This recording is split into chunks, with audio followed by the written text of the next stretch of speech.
So we need to get the facts straight. How does this virus work? How does it transmit? Where does it want to go? And let's protect ourselves. I'm Dr. Peter Lin. I'm a family physician in Toronto, Canada. The coronavirus is a family of viruses that can cause as mild things as just a common cold, all the way up to SARS or MERS. These are these bad pneumonias that we're talking about. And basically what these viruses are, they look like a tennis ball with all these spikes sticking out of it. And depending on the type of spike, it allows that virus to attach to certain places. So some viruses, they have the spike that attaches to your nose. So basically you just get a common cold. But the SARS virus and this new virus that we're talking about has the spike that allows it to attach to the cells in your lung. And when it attaches there, it puts in information to make photocopies of itself. So it uses our equipment to make more viruses. I'm declaring a public health emergency of international concern over the global outbreak of novel coronavirus. Most of the coronaviruses live in animals. In this particular case, it was from Wuhan. There was a fish market where they were selling live animals.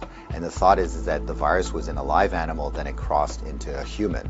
But then what we found was that people were getting sick in terms of healthcare workers, in terms of family members that were looking after them, which now meant that the virus can pass from human to another human. Just like all viruses, it needs to reach a target, which is your lung.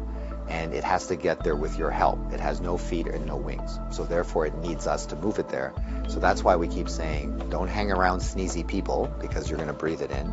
And don't touch your face because that's how the virus is going to get in. The masks are helpful, but they're not necessary because they're leaky. The ones that you and I buy basically have pockets here, so therefore the virus can get in. What the masks really do is they stop us from touching our face. If you're sick, we tend to mask you, so therefore you're not spewing out the viruses to other people sitting around you.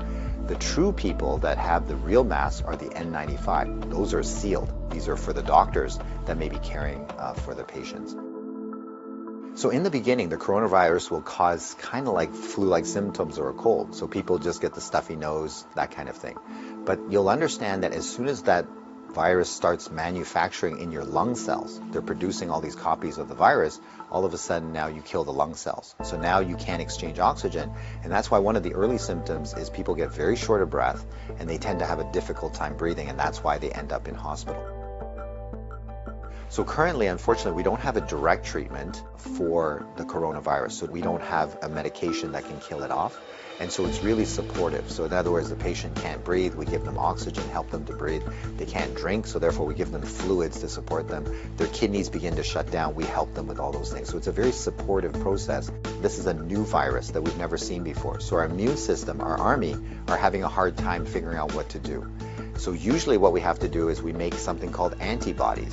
So these are things that can grab onto the spikes that we see on the virus, and it'll get rid of the virus for you, and that will actually bring you back to good health. So therefore the elderly may have a worse outcome, and of course the young children. So the babies, their immune system is not so good either, so they may not make those antibodies as well.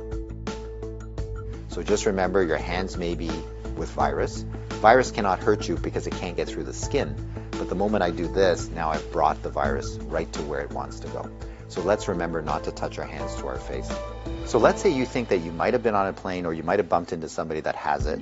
What should you do? So the first thing is to contact a healthcare worker to tell them that potentially you have it.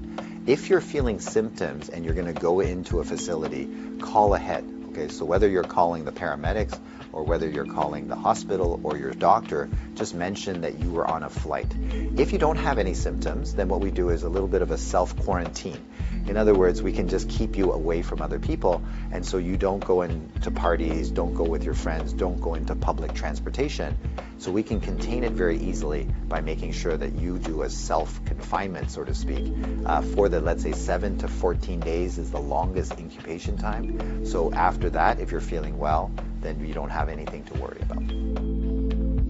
So if we get the facts right, then we don't have to be overly worried, but we do the right things so that we don't get the virus ourselves and that we don't pass it on to others. And if we look after each other in this way, this virus will have nowhere to go. It needs us to move it, it needs us to make copies for it, and if we don't help it, then the virus will stop. So we have the power to do that right now.